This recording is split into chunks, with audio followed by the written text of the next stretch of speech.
윤 대통령의 탄핵 가결 이후에 국민의힘 행보 갈팡질팡 내탁 공방이 한창입니다.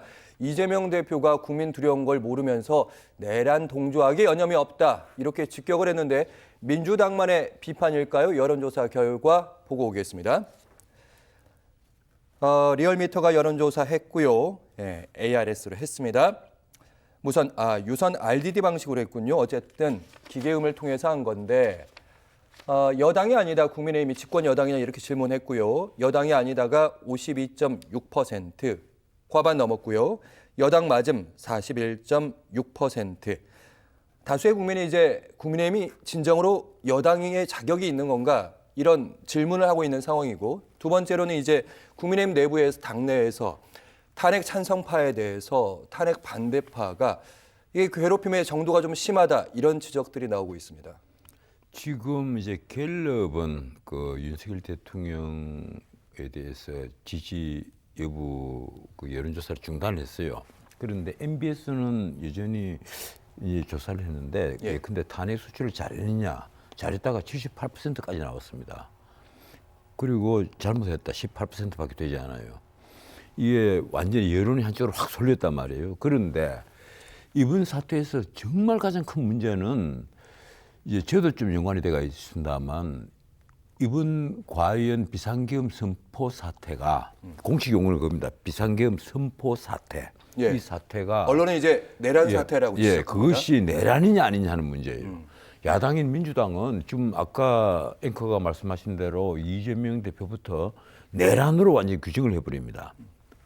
그리고 이 정부를 비판하는 사람들은 모조리 다 내란이라고 하고, 그리고 가령 조중동을 포함한 거의 모든 신문의 사내 칼럼 사설들 다 내란이라고 써요. 놀랍게도 이 보수 언론들도 그렇단 말이에요. 그러니까 방송의 앵커들, 그리고 나와서 얘기하시는 이제 정치 평론하시는 분들, 우리나라의 법률가들이 한 90% 정도가 이건 내란이다 이러는 거예요. 그런데 가령 저는 아무리 생각해도 내란이 아니에요. 일단 내란이 성립되려면 목적이 있어야 되는데 목적범이란 말이에요. 윤석열 대통령이 내란을 일으킬 목적이 없고, 두 번째 이게 내란죄 구성요구는 맞지 않아요. 국토를 참전하거나 이 국헌문란이 폭동한 자 이래 돼가 있는데, 그때 폭동은 한 지역의 소요 사태란 말이에요. 내 지난번에 한 말씀을 드렸을 텐데 그게 아니거든요. 그러면 내란이 성립이 안 된다. 저하고 똑같은 말씀을 해주시는 분들이 이제 있습니다. 우리 헌법학계 태두인 허영 교수님을 비롯해서 헌법학계 원로 교수들이 신문에 다 글을 다 써주셨어요. 이 내란 아니다. 왜들 이러느냐? 왜 레밍처럼 한쪽으로 다 몰려가느냐? 이러지 마라. 이 내란이냐 아니냐가 왜 중요한가 하면, 내란 같으면요, 이거 헌법재판소 판단 간단합니다. 곧장 파면시켜야 돼요. 내란죄를 범했는데. 그렇죠.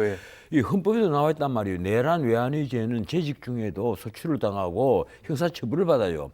그래서 검찰, 경찰, 공수처가 윤석열은 내란죄 수괴니까, 우두머리니까 무조건 나오세요. 안 나오면 한번 소환했고, 불응하니까 또 안 나오면 체포를 하겠다. 영장까지 검토하겠다. 신병 확보를 하겠다는 식으로 공식적으로 언론에 브리핑을 합니다. 우리나라에서 검찰, 경찰, 공수처 3대 수사기관이 신병 확보를 하겠다. 내가 그래서 그런 얘기를 했습니다. 도대체 어디서 배운 민주주의냐? 미국 같은 대통령제 원리 국가에서 지금 한 번도 일어나지 않는 일, 대통령이 아무리 잘못해도, 예컨대 먼저 물러났죠. 아니죠. 조 바이든 때 이 도널드 트럼프가 패배를 했잖아요, 선거에서. 그때 의사당에 수천 명이 몰려 들어가서 이게 사람이 5명이 죽었어요, 경찰관을 포함해서. 그때 그걸 뒤에서 배후에 도널드 트럼프가 있었다. 이래서 검사가 이 처벌해야 된다 이랬을 때, 도널드 트럼프 쪽 변호사가 이건 면책 특권이다. 대통령이 한 일을 왜 위법 여부를 판단하느냐. 그 일찍이 리처드 닉슨 대통령도 그런 말을 했습니다. 대통령이 한 행위에 위법 여부를 판단하면 대통령은 이익을 조정하는 자리에 있는 사람인데, 자기가 한 행위에 대해서 적법, 부적법 혹은 도덕, 부도덕 이걸 계속 따지다 보면 아무도 못한다. 그래서 대통령에게는 면책특권이 주어진다. 그 이제 미국에는 이제 물론 그런 이론이 쭉 만들어져가 있습니다. 면책특권 이론이 만들어져가 있는데 우리나라에는 그까지는 가지 않더라도 최소한 내란죄가 성립된다면 내란죄 구속력으로 맞아야 되잖아요. 그리고 가령 헌법 77조에 있는 비상계엄 그 요건에 맞지 않아도 거기에 대한 판단을 할 수 있는 유일한 사람이 그 고유의 비상계엄 권한을 갖고 있는 비상대권을 갖고 있는 대통령이란 말이에요. 그래서 사법심사의 대상이 되지 않는 그 고도의 통치행위라고 표현을 하거든요. 예. 자, 그러면 거기에 대해서 앞으로 헌법재판소가 판단을 해줘야 되는데 과연 그것이 고도의 통치행위에 해당이 되느냐 안 되느냐 그 판단만 하면 되는데 그 전에 모든 언론, 모든 법률가, 모든 그리고 입 달린 사람들은 전부 다 이 내란이라는 거예요. 예. 내란이라면 당장 붙잡아서 처단을 해야죠. 내란을 저지르는데 이 자유민주주의 국가에서 자유민주주의를 파괴를 하기 위한 내란 행위를 저질렀다. 이렇게 판단이 되면 해야죠. 그런데 전 변호사님, 예. 말씀 쭉 하셨으니까 일단 전 변호사님의 입장을 확실히 저희가 시청자 여러분께 이해를 하셔야 한마디만 딱 그거 할게요. 듣고 제가 드리겠습니다. 우리가 근데 옛날에 갈릴레오가 그러잖아요. 지구는 둥글고 지구가 태양을 돈다 이랬을 때 막 처벌하겠다라는 게 재판을 마치고 나오면서 그래도 지구는 돈다 이렇게 얘기를 했는데 마찬가지로 이것이 우리 헌법학계 원로학자들 비롯해서 소장학자들까지 이것이 내란죄는 되지 않는다. 예. 그래서 헌법학계에는 거의 이제는 의견 일치가 되고 있는 것 같아요. 만약에 이게 헌법재판소에서 문제가 됐을 때 그분들이 증인으로 나올 거 아니에요. 증인으로 나와서 이건 내란죄 안 됩니다 이러면 어떻게 할 거예요. 그런데 이런 식으로 우리 언론이 몰아가면 언론도 반성을 좀 해야 된다는 생각을 해요. 왜 감정적으로 휩쓸리느냐. 이럴 때일수록 오피니언 리더들, 언론들에서 아주 냉정을 찾고 무엇이 그 바른 길인가 찾아서 바른 길을 갈 수 있도록 인도를 해야지. 등불이 돼줘야지. 이건 계속해서 내란죄다. 그리고 내란죄라고 하면 아까도 말씀드렸지만 지금 이재명 대표 큰 소리 빵빵 치잖아요. 왜 치겠어요? 본인은 윤석열을 빨리 끌어내려야만 자기에게 기회가 있단 말이에요. 이번에도 어제 이완영 재판이 그 부분은 저희가 뒷부분에 이재명 대표 얘기는 충분히 다루도록 하겠습니다. 알겠습니다. 일단 저희가 이 얘기를 아주 길게 할 건 아닙니다. 전 변호사님의 일단 입장을 시청자 여러분께 이해가 되기 위해서 좀 편하게 좀 말씀을 제가 윤석열 대통령 편드는 건 아닙니다. 그동안 그 누구보다 윤석열 대통령의 통치에 대해서 강도 높게 비판하셨던 거 다 기억합니다. 근데 전 변호사님의 입장은 이렇습니다. 제가 확인한 입장이 맞는지 확인해 주십시오.